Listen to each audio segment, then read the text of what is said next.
안녕하세요. 사실관리입니다. 어제 간밤에 고용지표 발표가 있었는데 생각보다 높게 나와서 장기금리가 많이 올랐죠. 많이 오른 건 뭐 아니죠. 10bp도 안 되게 올랐는데 그것보단 4.7이 뚫렸다는 게 상징적으로 의미가 컸던 것 같고 실제로 뭐 TLT 같은 거 보면은 한 0.6% 빠졌나 그래요. 그러니까 가격 자체가 크게 많이 빠졌다 뭐 그런 거보다는 심리적 저항선이었던 4.7을 넘겼다. 예, 그게 되게 의미가 컸던 것 같아요. 그래서 장기국채 투자는 원래 그러니까 오늘 나오는 지표가 좀 더 실업률이 올라가는 거에 대한 기대감이 있었는데 역으로 실업률이 너무 낮다도 할 것도 없죠. 4.1 나온 거니까 0.1%포인트 빠졌는데 논팜이 좀 좋았죠. 26만 개 정도 나왔고 원래 예상치가 16만 개였으니까 예상치보다 훨씬 많이 나왔고 막 그 안에 이제 논판 보고서 저는 항상 그거 발표되면 그거 보거든요, 안에. 뭐 히스패닉이 어떻게 됐고 아시안계가 어떻게 됐고 막 그런 걸 다 나눠가지고 보고 연령대별로 나눠가지고 보고 막 그런 거 있는데 그런 분석하는 건 의미가 없는 것 같아요, 지금은. 뭐 그 안에서 사실 제조업 쪽은 좀 줄고 서비스업이 늘고 막 그랬는데 제가 계속 말씀드렸던 작년 4분기 미국 시장을 생각해 보면 제가 GDP가 계속 걱정된다고 하잖아요.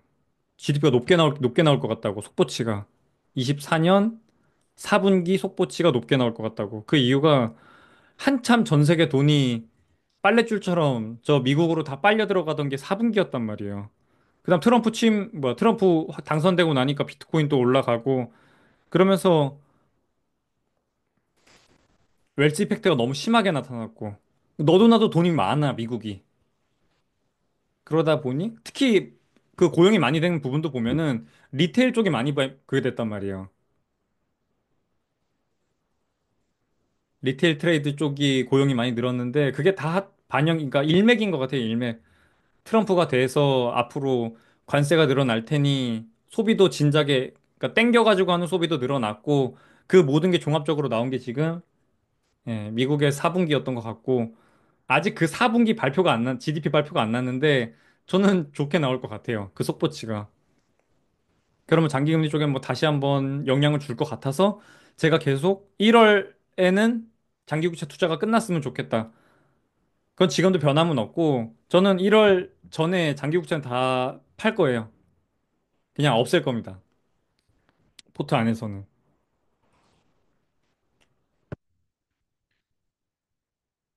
네, 아무튼 그냥 오늘 딱 제가 봤을 때는 그 발표 났던 게 그랬던 것 같아요. 아니 뭐 실제로는 가격 자체가 많이 빠지진 않았잖아요. 그냥 오를 줄 알았는데 빠진 거에 대한 그거였을 뿐인 거지. 지금 보니까 4.67 정도니까 아니지 4.76 정도니까 한 6bp, 7bp 4.7에서 넘어가 있는 상황인데 그냥 봐야죠 뭐 다음 주에 어떻게 될지. 제가 저번 시간에 안내드린 대로 QT 중단 시점과 관련돼 가지고 그 지급준비금 발표가 오늘 나왔죠. 오늘 새벽에. 오늘 새벽에 나와서 그거 갖다 놓고 제가 분석한 자료입니다. 가장 최근 거라고 보시면 될 것 같아요. 자, 이건 저번 시간에 제가 썼던 그 호재와 리스크 말씀드렸던 건데, 일단 고용시장 냉각은 이게 뭐 지표로서 발표가 돼야 되는 건데, 일단 지표로서 안 나오는 거니까, 구인 배율이 낮아지고 뭐 그런 건 다 떠나가지고, 아무튼 호재로서의 역할은 끝난 것 같습니다. 그러니까 이제 끝난 거죠. 나가리 됐고. 두 번째는 단기 자금 시장의 신용경색. 요거는 이제 이번에 제가 소개해드릴 그 QT 중단 시점과 관련 일맥인 거죠, 결국에는. 지급준비금이 너무 빠지면 단기 자금 시장에서 뭔가 문제가 날 거야 라는 것 때문에 QT를 중단한다는 얘기니까 결국에는 같은 얘기라고 보시면 될 것 같아요. 이 단기 자금 시장에서 뭔가 문제가 나기 전에 취하는 게 QT 중단이니까. 그러니까 리스크로 제가 말씀드렸던 게 견조한 경제 성장률. 요거는 제가 생각했을 때는 24년 4분기 GDP가 되게 좋게 나올 것 같습니다. 그게 1월 30일인가? 말에 발표가 될 텐데. 그래서 일단 충분한 소비 여력, 돈이 너무 많습니다. 코인도 많이 올랐고, 주식도 많이 올랐고, 그에 따라 미국의 소비자들이 소비가 많이 좋았고, 그게 이번 고용에서도 나타났다시피, 예, 리테일 트레이드 쪽이 고용도 좋았고 소비도 많이 되고 있고 그 두 번째가 ISM PMI를 봤을 때 반등 추세 자체가 매우 빠르게 올라오고 있는 부분. 물론 이번 고용 발표에서 제조업 쪽은 오히려 12,000인가 줄었더라고요. 고용 자체는.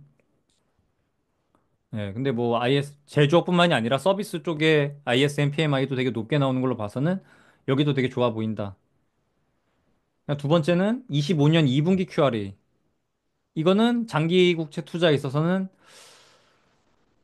조금 거슬리긴 한데, 그러니까 이게 언제 될지 모르겠어요. 결국에는 옐런이 찍어냈던 그 단기 국채가 장기 국채로 롤오버 되는 시점이 와야 되는 건데, 트럼프가 그걸 어느 시점에 할지는 전혀 모르겠습니다. 저도. 아예 몰라요. 아예. 근데 취임하자마자 하기에는 조금 그렇고, 이번에 바이든이 그 고용 발표하고 나가지고 트럼프 약간 놀리는 듯한 발언을 했어요. 내가 이렇게 완벽한 그러니까 미국의 경제를 만들어 놓고 너한테 위임한다. 이런 식으로 말을 했어요. 그러니까 정말 제가 생각했을 때 어차피 2년 뒤에 또 중간 선거 있고 하니까 그냥 그거 생각해서 지금은 뭐야 레드웨이브로 넘어갔지만 결국엔 또 중간 선거가 또 있는 거니까 그거 생각했을 때는 오히려 일찍 털 수도 있을 것 같아요. 한 1년 정도 지난 다음에 갑자기 장기국채로 바꿔서 자꾸 장기국채로 바꾸면서 시장에 충격을 주면은 아마 중간 선거에 영향을 줄 것 같아서 차라리 당선이 되고 나서 얼마 안 돼서 하는 게 제가 생각했을 땐 제가 만약에 참모라고 하면은 저는 그게 더 맞을 것 같아요. 그래서 이건 생각보다 장기 국채로 빨리 롤오버 될 수 있기 때문에 이것 또한 저는 1월 넘어서까지 들고 있는 거에 어, 불편하게 생각을 하고 있습니다. 그래서 기대 인플레이션 상승은 이것도 심지어 오늘 나왔죠. 오늘 미시간 기대 인플레 나왔는데 말도 안 되는 수치로 높게 찍혀서 나왔죠. 예상치가 2.8인가 그랬는데 3.3인가? 인가 나오는 바람에 기대 인플레 자체가 엄청 높게 나왔어요. 그래서 악재라는 악재는 다 잘 먹혀 들어가고 있고 호재로 작용될 수 있는 부분들은 다 안 먹혀 들어가고 있고 예, 그런 상황인 것 같아요. 그래서 지금 사실 장기국채 투자하시는 분들 입장에서는 되게 힘든 구간을 지나가고 있는데 이따가 제 거 또 그 댓글 보긴 할 텐데 댓글에 악플이 많아야 돼요. 제가 작년 12월부터 주식 가지고 수익이 많이 나고 있는데 작년 12월 잘 생각해 보면 한국 시장 막 버려야 된다고 말 많았잖아요. 국장 떠나야 된다고. 그래서 실제로 다 떠났죠, 미국으로. 그랬더니 사실 지금은 저는 제가 엔화로 빨리 바꾸고 싶은데 못 바꾸고 있는 이유가 그 이 영업일을 버티질 못하겠어요. 사고 싶은 게 너무 많아가지고. 지금 그래서 뭐 코스피 코스닥이 제일 좋죠, 지금. 올해 아무튼 증시에서는 코스피 코스닥이 가장 선방하고 있습니다. 그런 것처럼 제 영상에도 이게 장기국채 영상이니까 여기에 뭔가 악플이 많다거나 조롱하는 게 많으면은 잘하고 있는 거예요. 근데 반대로 이렇게 선풀이 많고, 나도 샀습니다. 막 이러면서 막 가자 이런 거 외치기 시작하면 뭐가 잘못돼 가고 있는 거예요, 그거는. 제가 그거 삼성전자 투자할 때가 딱 그랬어요. 삼성전자 투자할 때 제가 계속 걱정했잖아요. 이게 악플이 없다고. 이따 한번 봅시다. 제가 그 댓글을 그렇게 막 다 보는 건 아니어가지고, 저도 뭐 얼마나 뭐가 어떻게 달렸는지 모르겠어요. 이따 같이 보고, 보시면 될 것 같아요. 아무튼 악플이 많은 게 좋습니다. 저는 항상 그거 지표로 삼아요. 어떤 키워드로 검색해서 가장 상단에 뜨는 영상에 들어간 다음에 댓글부터 봐요. 분위기가 어떤가. 분위기가 안 좋으면 그 영상 좋은 거예요. 아무튼 이건 뭐 참고하시면 좋을 것 같고, 오늘 제가 말씀드리고 싶었던 큐티 중단 시점. 요거는 그냥 그 연준에서 공개시장 조작하는 거를 뭐 채권 샀다 팔았다 그렇게 하는 거를 뉴욕 연준이 담당을 하고 있는데 뉴욕 연준에서 우리가 이러한 기준으로 뭐 QT를 양적 완화를 하던 양적 긴축을 하던 이런 기준으로 할 거야 라고 이렇게 보고서를 만들어서 올렸던 거고요. 작년 4월에 했던 거고 올해 4월에도 작년에 어떤 식으로 공개시장 조작을 했는지 보고서를 발간을 할 거예요. 그게 당연히 중요할 거고 그 시점이 4월에 발표되는 게. 아무튼 작년 보고서대로라면 이 GDP 대비 지급준비금의 비율 가지고 어떤 식으로 개입을 할 건지에 대한 내용이 여기 적혀 있는 건데 보시면 12%일 때 큐티 절반 감소. 요거는 실제로 저 보고서가 4월에 나왔고 24년 4월에 나왔고 24년 5월에 FOMC에서 큐티 절반으로 하겠습니다라고 발표를 했고 그래서 6월부터 큐티 감축 속도가 줄어들었습니다. 그러니까 실제로 요 보고서대로 했다는 거예요. 이 절반 감속도. 두 번째, 큐티 종료인데 큐티 종료는 언제냐면 11%될 때. GDP 대비 지급준비금의 비율이 11%가 되면은 큐티를 종료할게요. 라고 이런 식으로 보고서를 썼던 거예요. 그래도 요 앞에 있었던 12%대에서 큐티 절반 감속한 걸 봤을 때는 11%대에서 큐티 종료가 되는 것도 충분히 논리적으로 볼 수 있을 것 같아요. 그리고 10%가 되면 도달하면은 Q2를 하겠다. 큐티가 종료되면은 더 이상 밸런스 씻을 이렇게 건들지 않겠다는 얘기인데 왜 11%에서 10%까지 어떻게 떨어지냐? 보시면 분모는 어차피 GDP, 분자는 지급준비금인데 큐티가 종료되면은 지급준비금이 딱히 떨어질 사유가 없을 거 아니에요. 대차대조표에서 어차피 대변 차변에 이게 복식북이니까 맞춰줘야 되는 건데 차변이 변하지 않는데 대변이 변할 일이 없겠죠. 근데 11%에서 10%까지 가는 데에는 명목 GDP가 올라오게 되는 게 그게 큰 거예요. 아시다시피 GDP가 되게 빠른 속도로 올라오고 있기 때문에 지급준비금이 가만히 있으면 알아서 이 비율이 아랫방향으로 움직이게 돼 있습니다. 11%에서 10%까지 내려갈 거예요. 분자가 가만히 있어도 분모가 많아지기 때문에. 자, 옆에다가 물, 소금 적어놨는데 이게 소금물이라고 생각을 하면은 명목 GDP는 어차피 계속 커지기 때문에 물이 계속 탄다고 생각하면 돼요. 그럼 농도가 계속 연해지겠죠. 그거를 상쇄시켜주기 위해서 Q2를 해가지고 시장에 있는 국채를 사서 지급준비금을 채워줘야 돼요. 누가? 연준이. 그걸 하겠다는 거예요. 근데 이 QE는 우리가 생각하는 것처럼 뭐 경제가 안 좋아져가지고 연준이 통화정책을 쓴다. 그런 개념이랑은 전혀 별개입니다. 그냥 이 명목 GDP가 커가는 만큼 그 비율을 맞춰서 지급준비금을 늘려간다. 그렇게 생각하시면 될 것 같아요. 누가 뭐 QE 보고 하는 거 아니야? 뭐 그런 말씀 하셨는데 그런 건 전혀 없습니다. 여기서 말하는 QE는 그냥 이거를 이제 상호 보완해 주려고 매입하는 거라고 보시면 돼요. 그래서 지금 보면은 25년 1분기 1, 2, 3월 통틀어 가지고 월마다 대차 대조표가 얼마나 변화하는지에 대해서 제가 예상치를 적어 놓은 거예요. 일단 지금 발표된 자료는 24년 GDP 3Q까지 확정치가 나와 있습니다.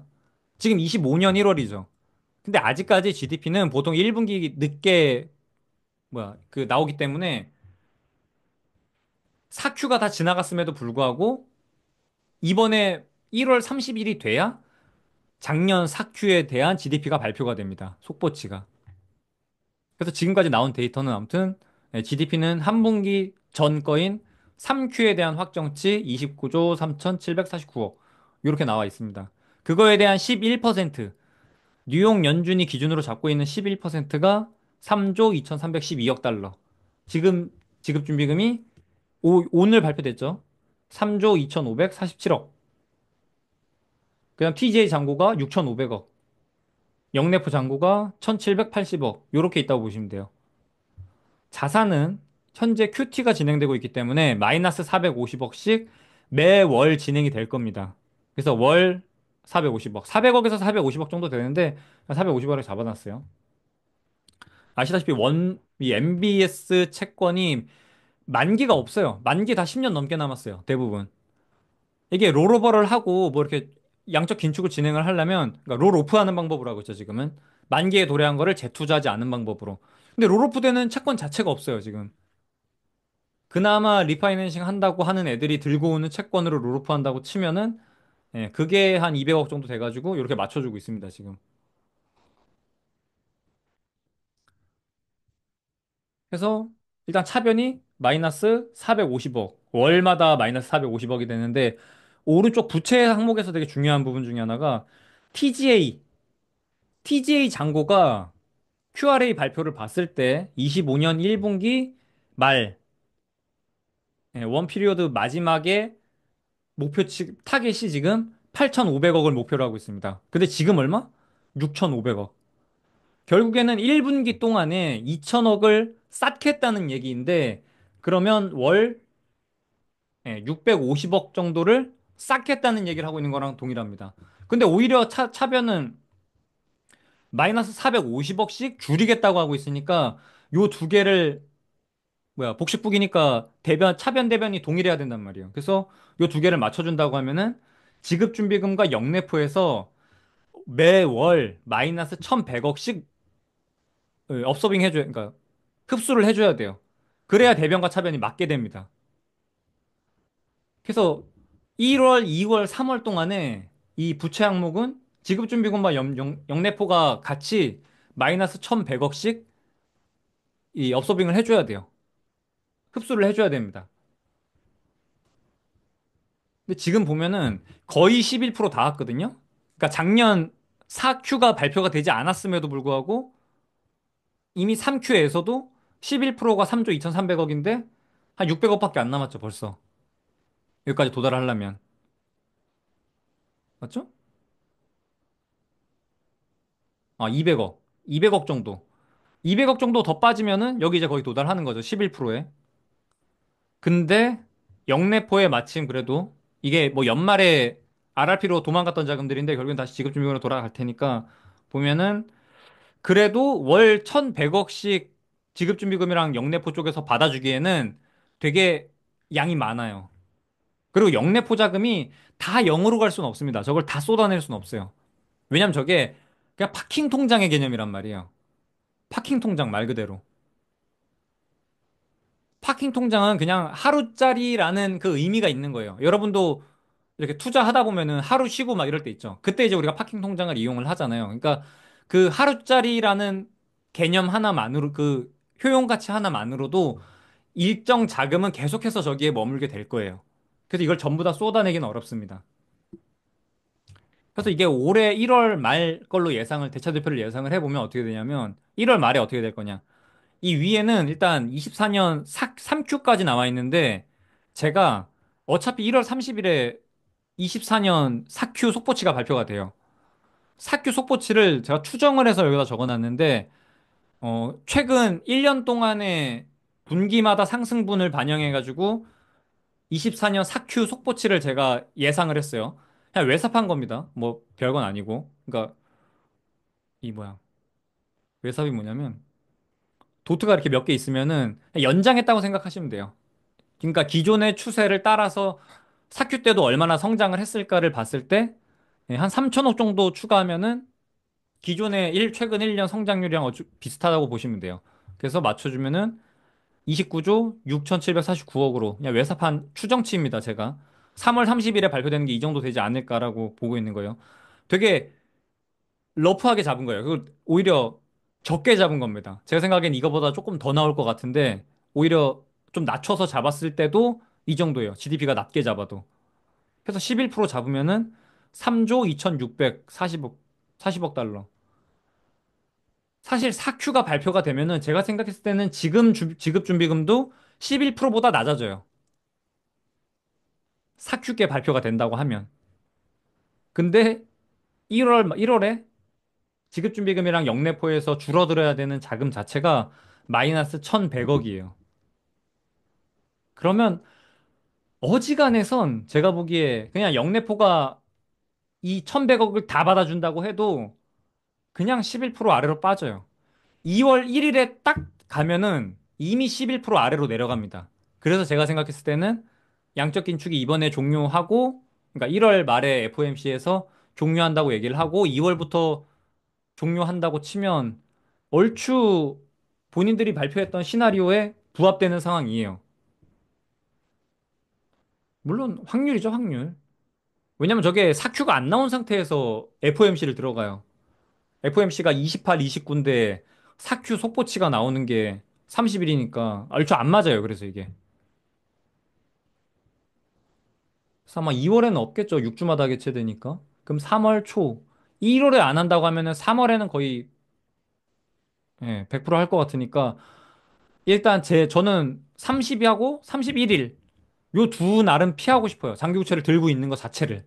그래서 저는 FOMC 끝나면은 다 팔 거고 장기교체 포트에 아예 없애버릴 거예요. 그 다음에 만약에 큐티 중단을 안 한다고 하면 안 했어, 이번에. 그러면 어차피 3월에 할 것 같으니까 그 전에 한 번 더 매입할 거예요. 그 정도 시나리오로 대응 예정입니다.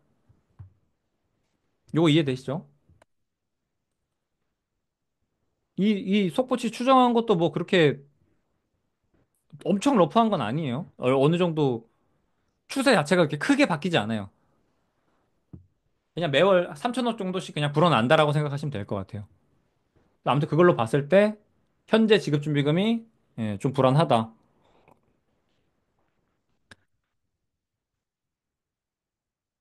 아무튼 1월에 할 확률이 되게 높다. 현재 상황에서는 영내포 쪽에서 다 업소빙을 해줘도 예, 그냥 앉은 자리에서 사큐 속보 치면 당장 발표가 돼도 지급준비금 대 GDP의 비율은 일단 11%가 깨지게 된다.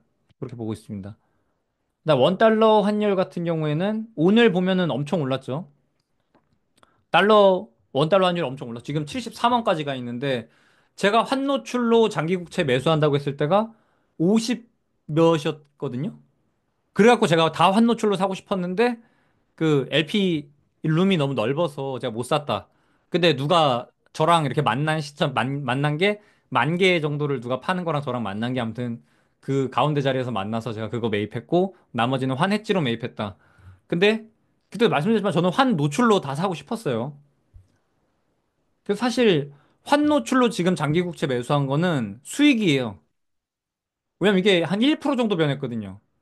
원달러 환율만 가지고도 1% 수익이 났는데 TLT가 오늘 한 0.6% 빠졌으니까 수익이에요, 수익. 어제 그 상황 자체가. 미국 고용이 좋게 나오는 바람에 달러 인덱스가 올라갔고 달러 인덱스 올라가면서 예, 원화가 엄청 평가 절하가 되는 바람에 오히려 환노출로 샀다고 하면은 수익입니다. 어제 그 상황 자체가. 10년물 그림이 지금 4.77인데 계속 말씀드리지만 이 7% 저게 가격적으로는 그렇게 올라간 게 중요하진 않은데 일단 4.7이 뚫렸다는 것 자체가 되게 예, 좀 심각한 상황인 것 같고 그러니까 올라간 그 상승분 자체는 적은데 문제는 뚫린 거 하나 두 번째는 이날 원자재 가격이 엄청 올랐어요.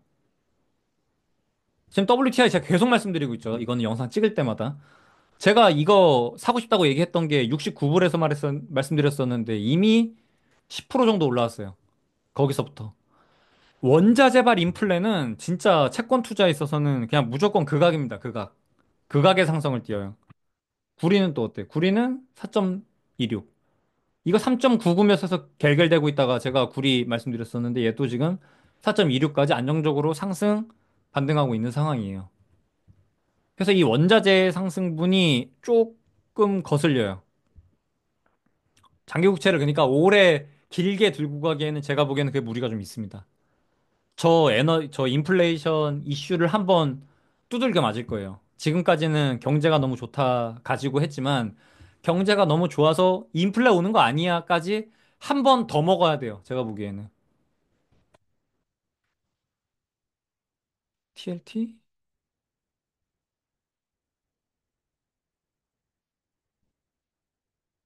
TLT 한번 보시면 이게 작년 그 제가 한번 여기 샀었죠. 요 부분에서.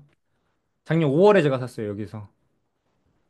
작년에 살 때 정도 레벨까지 이미 내려와 있는 상황인데 만약에 인플레가 한 번 더 대두돼가지고 밀린다고 하면은 저는 5%까지는 너무 쉽게 갈 거라고 보고 있어요. 4.8% 그런 게 문제가 아니라 그냥 5%까지는 간다. 10년물 기준으로. 인플레가 대두되면은. 그래서 저는 그거 한 번 기다렸다가 사고 싶어요. 큐티 중단 모멘텀은 한 번 먹고 싶어서 제가 그거는 한 번 먹어야겠어요. 그래서 그건 그냥 좀 기다리고 있는 그거 먹으려고 제가 지금 1월 달에 들어갔던 거고 4.7%에. 제가 살 때도 말씀드렸지만 저는 4.6이었으면 안 샀어요. 이번 장기국채 포기하려고 그랬어요. 근데 4.7까지 가는 거 보고 산 거고. 저는 4.76? 4.77? 뭐 그 정도 올라가 있는데 이 정도는 뭐 그냥 그렇게 뭐 큰 중요한 부분은 아닌 것 같아요. 다만 근데 어제 너무 놀란 거는 사실 4.7이 뚫리고 나니까 미국 증시가 많이 밀렸죠. 여기 있어. 미국 나스닥.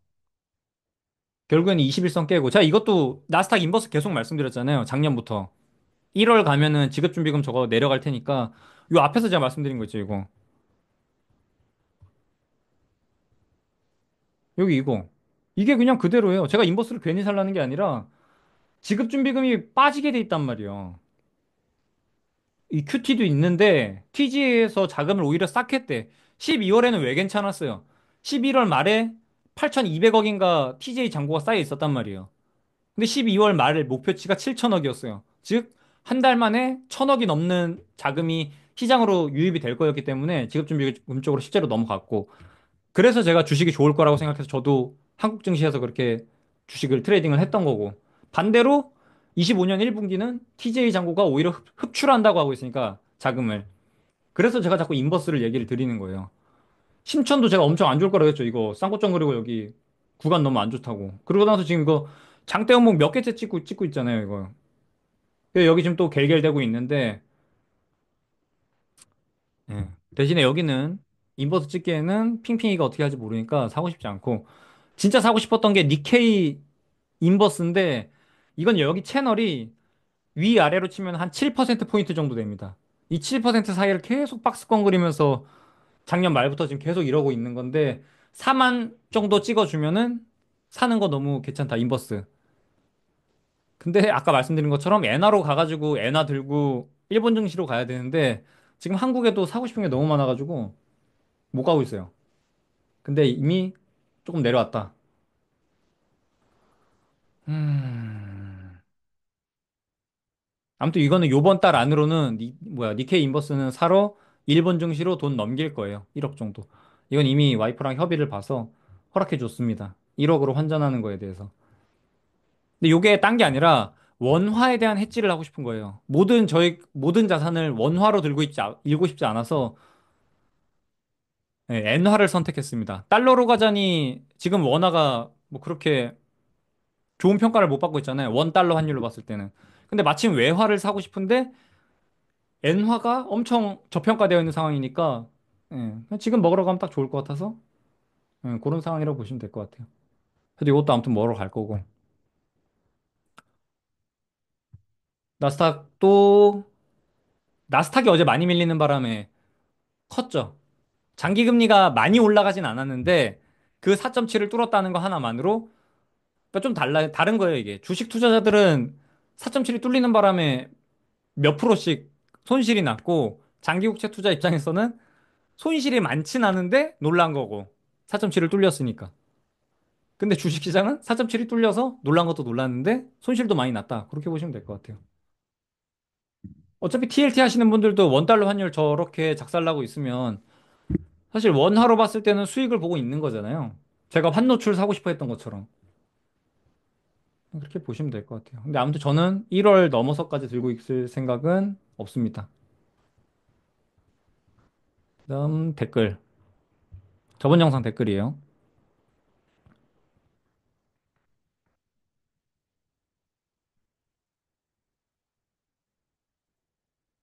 크게 신경 안 쓰고 6개월째 분할 매수 중. 6개월?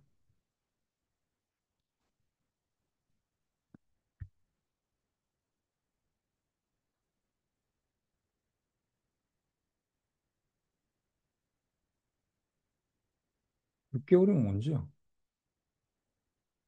6개월이면 여기서부터 손실이 엄청나겠는데? 아무튼 6개월째 분할 매수를 하고 있는데 크게 신경 안 쓰고 6개월째 분할 매수 중. 전 3년간 적립식 매수할 듯. 22년 TQQ 속슬 무한 분할 매수할 때도 사람들이 나스닥 7천 간다고 망한다고 겁줬음. 결국 218% 먹고 지난달에 나왔고 이번 TMF도 분위기가 그때와 비슷함. 시장 예측할 시간에 본업 열심히 하고 돈 벌어서 끝까지 사면 결국 내가 이김. 이게 뭔 소리야? 그냥 그 이렇게 분할 매수하겠다는 말씀을 하신 것 같은데, 저는 맨날 말씀드리지만, 분할 매수가 제일 좋아요. 그냥 무지성 분할 매수. 그냥, 그냥 아무것도 할 필요 없어. 그냥 매일매일, 그러니까 매달 월급이 들어오면 얼마 산다. 그러고 끝. 근데 거기에 조건이 하나 붙어야 돼요. 나는 진짜로 여기다가 신경을 쓰면 안 돼. 그 나머지 시간을 말씀하신 대로 본업에 열심히 하고 가족이랑 함께하는 시간을 좀 더 늘리고. 근데 이미 이렇게 제가 다루는 내용이 그렇게 쉽진 않은데 이런 영상을 보고 있으면서 이런 말을 하는 거는 약간 모순인 거 아닌가? 신경 쓸 건 다 신경 쓰고 있는데 이거를 뭐 분할 매수니 뭐 이런 얘기를 할 필요가 있나? 본업에 열심히 하고 뭐 약간 의미가 없는 것 같은데. 그리고 앞에 이런 얘기는 왜 하는 거예요? 내가 218% 먹었다. 본인의 주장을 강화하기 위해서 이런 말을 앞에 붙이는 건가?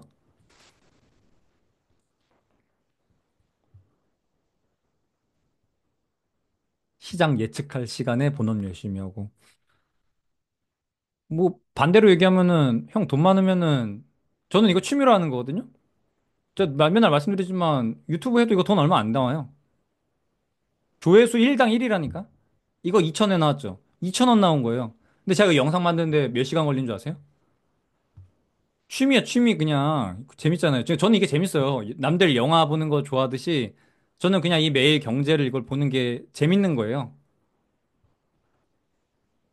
나랑은 좀 거꾸로 된 마인드인 것 같네. 나는 내가 돈 많이 벌어서 취미로 이렇게 놀면서 하고 싶은 건데. 난 이게 노는 건데.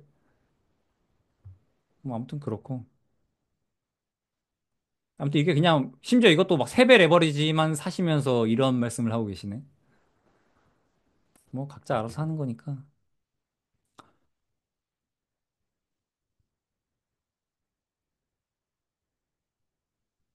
모두 감사합니다. 텀 프리미엄으로 유추해 보건대 전반적으로 적극적 국채 수요가 너무 빈약한 점이 문제네요. 맞습니다. 저는 최근에 요 엄청 밀리는 게 저는 그냥 무조건 매수와 매도의 싸움이라고 보고 있어요. 근데 매수세는 거의 없는데 매도세는 너무 강해서 이렇게 쭉쭉쭉 밀리고 있다. 그렇게 보고 있습니다. 연준도 안사. 그쵸. 큐티하고 있고. 해외 중앙은행 환율 방어하기도 벅차. 맞습니다. 환율 방어하기 위해선 달러가 필요하고, 달러를 조달하기 위해선 중앙은행이 현재 보유하고 있는 미국채를 미국에 가서 팔고, 달러를 들고 자국 외환시장으로 가서 던져야 되기 때문에 환율이 저렇게까지 계속 튀어서 올라가면은 해외 중앙은행도 매수를 할 수가 없죠. 오히려 매도를 하게 되고. 대형은행들도 SLR 규제 때문에 못 사. 헤지펀드 베이시스 트레이딩 할 만한 신규 단기 국채 없어. 요거는 아마 올해 초에 많이 발행이 될 거예요. 작년 QRA 보면은 단기 국채로 다 조달한다고 했기 때문에 단기 국채가 많이 늘지 않을까 싶습니다. 크레딧 투자자, 더 좋은 금리 주는 회사채 있는데 국채를 왜 사? 맞아요. 그래서 최근에 하이힐드 스프레드가 그렇게 좁아진 게 말씀하신 게 맞는 것 같아요. 살 사람이 없어. 그래서 최근에 저 국채 누가 사고 있는 줄 아세요? 다 개인 매수세예요. 개인 매수세. 저 미국에 국채를 사고 있는 게 개인 매수세입니다. 예, 달러 킹. 국채도 손이 안 나가고 주식은 비싼 것 같고 비트코인 사기에도 유동성이 별로인 것 같고 원자재 투자하자니 중국은 디플레, 유럽도 비실비실. 맞는 것 같아요. 말씀하신 게 전반적으로 보는 뷰는 저랑 되게 비슷한 것 같아요. 고용 4.1, 장기채 5% 입계. 장기채 5%? 뭐 5%지?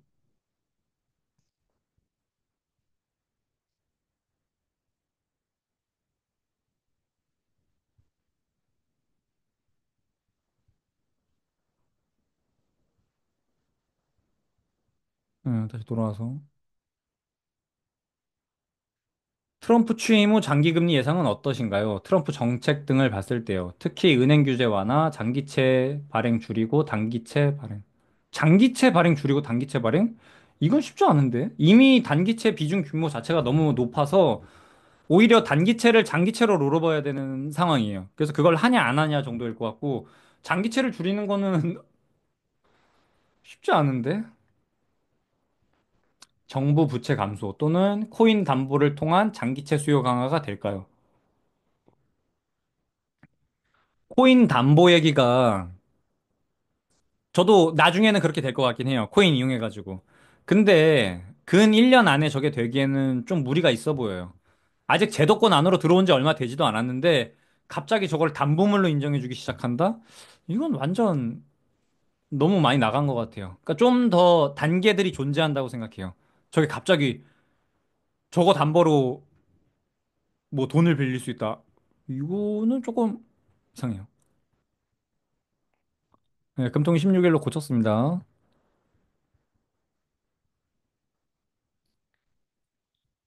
네, 이건 뭐 그냥 알아서 들으세요.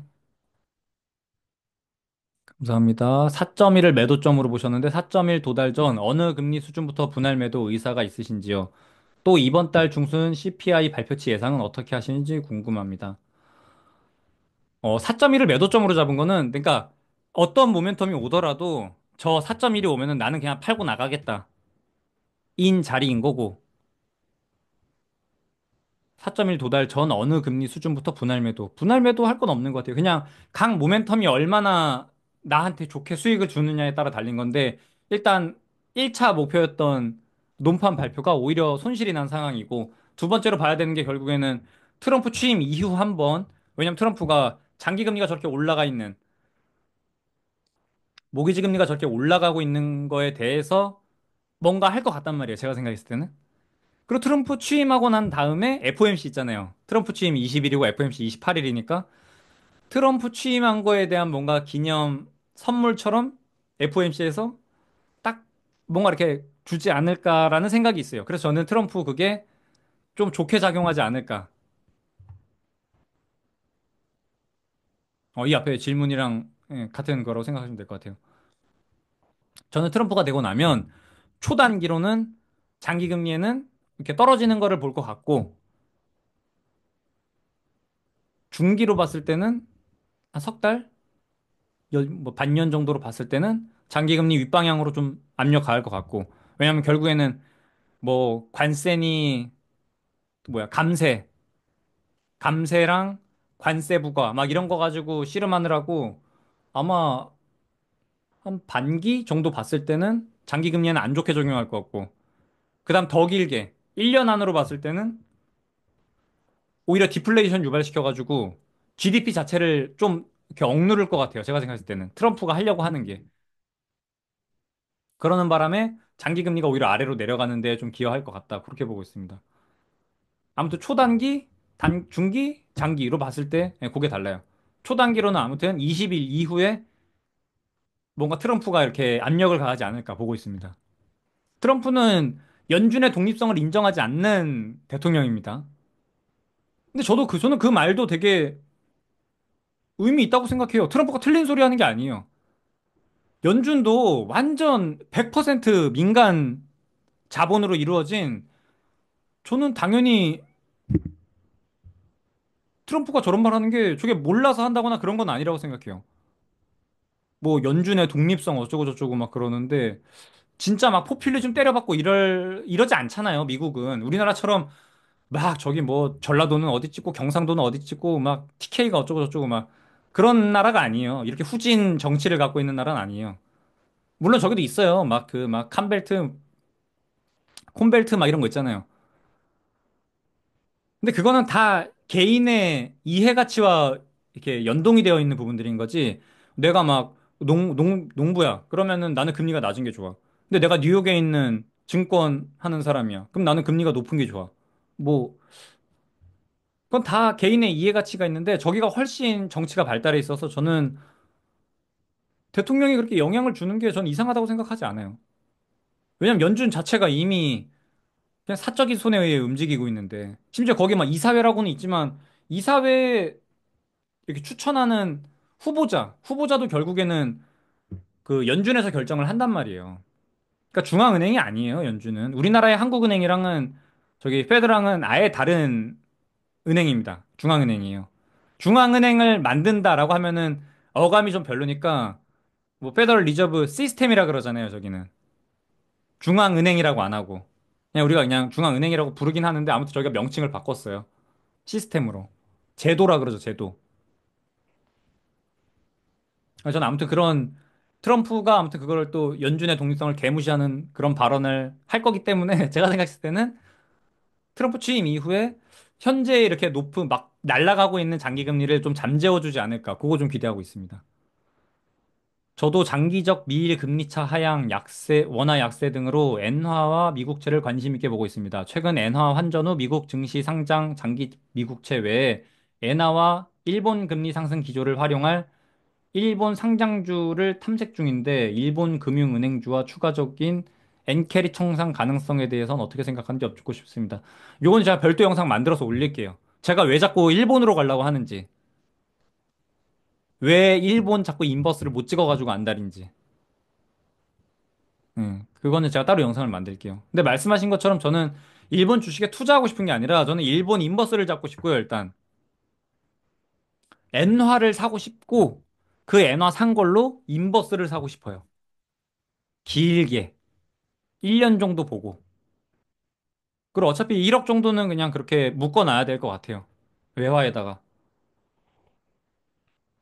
일본 엔화로 환전해서 장기 국채 사가지고 1년 동안 들고 있죠? 그럼 지금 일본은 아직까지 3개월 물금리 0%일 테니까 앉은 자리에서 환해지 비용만 마이너스 4.5% 정도 됩니다. 일본에 상장되어 있는 261 말씀드리는 거예요. 환해지 비용이 4%가 넘어요. 지금 금리 4점 몇 프로 해봤자 세금 떼고 뭐 하고 하면은 없는 거예요. 뭐 이자 받으면서 버티네 뭐 그런 거랑 전혀 관련 없습니다. 미국채 유통금리가 상승하는 것은 미국 경제의 견조한 성장세와 물가 상승 우려로 미국의 기준금리 인하 속도가 느려진다는 전망 때문이다. 맞죠? 근데 뭐 기준금리 인하 속도가 느려진다. 뭐 그거랑은 좀 별개예요. 늘 말씀드리지만 기준금리는 이길물입니다. 하루짜리 금리. 우리가 투자하는 건 30년물 막 이런 거잖아요. 그러니까 좀 하루짜리 금리 때문에 장기 금리가 저렇게 튄다. 막 그렇게 얘기할 부분은 아니에요. 그냥 견조한 성장세와 물가 상승 우려로 인해서 장기 금리가 저렇게 올라간다고 보시면 돼요.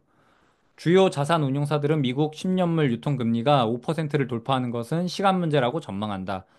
ING의 파드라이 뭐뭐는 뭐 5.5%될 걸로 봤고 T로드 뭐는 6%까지 상승이 있다고 전망했다. 아니 근데 그거는 내가 늘 말씀드리지만 5% 간다는 사람 모아놓고 3% 간다는 사람 모아놓고 4% 간다는 사람 모아놓고 뭐 그게 무슨 의미가 있냐고. ING의 파드라익 가비 글로벌 금리 전략 팀장이 왜 저기 중앙시장에서 닭튀김하는 김씨 아저씨 돈 벌라고 이런 얘기를 하겠냐고 상식적으로 생각을 해봅시다.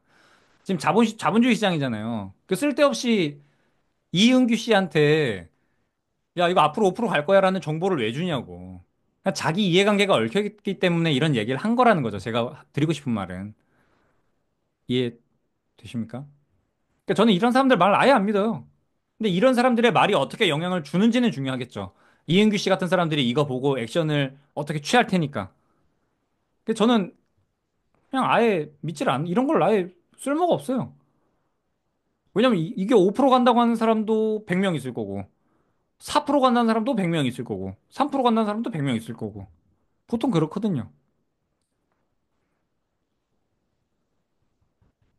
뭐 오늘 댓글은 뭐 여기까지인 것 같고. 아무튼 뭐 장기금리 갑자기 막 튀어가지고 좀 걱정 많으셨을 텐데, 너무, 너무 걱정할 필요는 없는 것 같아요. 왜냐면 손실 자체가 그렇게 크진 않단 말이에요. 4.7에서 7bp 올라봤자 뭐 얼마나 빠졌다고. 아까 보여드린 것처럼 TLT 6% 그러니까 0.6% 빠졌어요. 왜 국채 투자하세요? 위아래로 리스크와 이 인컴 자체가 폭이 좁잖아요. 그러니까 하이 리스크 하이 리턴이 아니잖아요. 주식처럼. 왜 국채 투자를 하고 있는 거예요? 로우 리스크 로우 리턴을 보고 하고 있는 거잖아요. 그러니까 그 정도로 그래도 리스크가 적기 때문에 하고 있는 거예요. 여기서 지금 5%까지 올라간다고 치면 30bp 올라가. 30bp면 듀레이션 16년 잡고 한 5%네요. 5%까지 가면은 한 5% 정도 손실 나는 거예요. 근데 그 정도는 괜찮지 않아요? 저는 그냥 충분히 해볼 만하다고 생각해서 들어간 거예요. 아무튼, 요렇고, 다시, 에, 일단 제가 생각했을 때는 엔화 투자 관련된 게 저는 조금 더 중요하다고 보고 있어요. 그리고 멤버십 하신 분들은 제가 월요일에 한 번 더 세미나 진행하도록 할게요. 그때 어차피 또 100명일 텐데. 어떻게 해야 되지? 아무튼 뭐 100명 선착순이 될 것 같은데 어쩔 수 없이 100분 모시고 세미나 하는 걸로 하고. 근데 뭐 안 들어오셔도 어차피 제가 영상으로 올리긴 하니까 그렇게 보시면 될 것 같아요. 그 제가 이거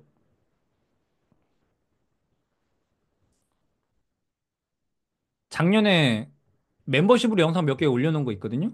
거기 보면은 제가 말했던 흐름대로 가고 있긴 해요. 원자재 가격 오를 거라는 얘기 했고, 그 다음에 해외 증시, 이거 다 인버스 찍고 싶다고 계속 그랬잖아요. 나스닥은 심지어 한번 먹고 나왔고, 심천, 심천 여기서부터 제가 말씀드렸는데 지금 장대음봉 3개 때려받고 지금 여기서 결결되고 있고, 니케이도 4만에서 지금 결국 흘러내리고 있고, 여기는 한 3% 정도 내려온 거거든요. 그러니까 중간값 정도 온 거예요. 이 박스권에서 중간값 정도까지 온 건데, 다시 한번 혹시나 4만까지 가주면은 이거는 그냥 한국에 있는 상장되어 있는 니케이 인버스라도 사서 뭔가 찍어야 될 것 같아요. ETF는 없고 ETN은 있더라고요, 보니까. 개별 종목도 뭐 있어. 에코프로 BM. 제가 이거 진짜 잘 골랐던 것 같아요. 저점에서 잘 사가지고 수익 잘 먹고 나왔고 얘도 하나 에어로스페이스는 잘 가요. 이건 완전 이건 너무 아까워요, 진짜 못 먹은 거는. 롯데케미칼 이딴 거 하면 안 되고 진짜 이건 구조적으로 사업이 망한 거기 때문에 얘는 사면 안 돼요. 이건 제가 진짜 여기 연구개발 했던 사람으로서 말씀을 드리는 거예요. 중국 이길 수가 없어요. 몇 번 말씀드리지만 개발자한테 원가 절감 3%, 5% 하는 거 엄청 큰 거거든요. 원가 절감 그 프로젝트가 나와요. 뭐 이렇게 대체제 찾아가지고 하는 그런 작업들을 하죠. 근데 중국이 40% 싸게 들고 와요. 개발자 입장에서는 진짜 답도 없어요. 아무튼 이런 화학 특히 이거 그냥 무조건 버리세요. 이거는 아예 그냥 답이 없어요. 여기는 정부가 뭐 돈 지원금을 넣어준다든가 그런 거 아닌 이상 자체 사업 구조는 일단 그냥 망한 겁니다. 이건 끝났어요. 차바이오도 제가 지금 좀 들고 있는데 얘도 혹시나 상법 개정되면서 유상증자 철회 뭐 이런 거 나올 수 있지 않을까 싶어가지고 좀 들고 있어요. 그 다음에 1월 20일에 첨생법 나오면은 좀 수혜 받을 수 있을 것 같아서 일단 들고 가고 있습니다.